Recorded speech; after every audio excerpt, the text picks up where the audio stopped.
Hello అండి. నా పేరు డాక్టర్ శిల్ప, గిఫ్ట్ ఫెర్టిలిటీ హాస్పిటల్ భీమవరం. ఈరోజు మనతో ఒక పేషెంట్ ఉన్నారనమాట. తిను ట్రీట్మెంట్ కోసమని వచ్చారు, పిల్లలకి ట్రీట్మెంట్ కోసం. నుంచి 4 ఇయర్స్ అయింది వీళ్ళ జర్నీ. సో 4 సంవత్సరాలయింది పెళ్ళై. సో పిల్లలు లేరని నా దగ్గరకొచ్చారు. మరి ఇటువంటి ట్రీట్మెంట్ మనం ఎటువంటి ట్రీట్మెంట్ వీళ్ళకి ఇచ్చాము, మరి వీళ్ళసలు ఈరోజు వీళ్ళు ప్రెగ్నెంట్ అయ్యారు. మరి వీళ్ళ స్టోరీ ఏంటన్నది వీళ్ళ మాటల్లోనే అడిగి తెలుసుకుందాం. విజయవాడ కూడా మందులు వాడామండి. అక్కడైతే మాకు చాలా మంది అనుమానంగా నమ్మకంగా చెప్పలేదని అనుమానంగా చెప్పారండి.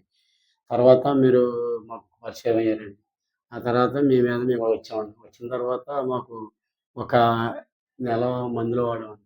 తర్వాత మీరు చెప్పిన మాటలు పెట్టి మాకు ఎంతో చాలా నమ్మకం కలిగిందండి. ఇప్పుడు కూడా మాకు చాలా నమ్మకంగా ఉందండి. మీరంటే మాకు చాలా మందికి జరిగిందండి. ఇప్పుడు కూడా మీ చేతి వల్ల జరుగుతుందని చెప్పేసి మాకు చాలా నమ్మకంగా ఉందండి.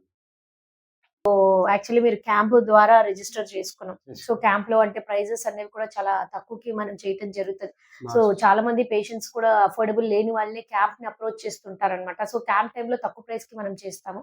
దానివల్ల నిజంగా స్తోమత లేని వాళ్ళు ఇబ్బంది పడకుండా అదే విధంగా సక్సెస్‌ని కాంప్రమైజ్ చేయమండి, అమౌంట్ తక్కువ కదా అని. సో వీళ్ళది కూడా క్యాంపే అయినప్పటికీ మనం సక్సెస్ కాంప్రమైజ్ చేయలేదు. క్యాంప్‌లోనే వచ్చినప్పటికి కూడా మనం సక్సెస్ అయ్యేలాగా చేసాం. సో క్యాంప్‌కి దీనికంటూ సక్సెస్ రేట్ తేడాలేముండవు. బట్ మన పూర్తి ప్రయత్నం ఎటువంటిదైనప్పటికీ చేశాం.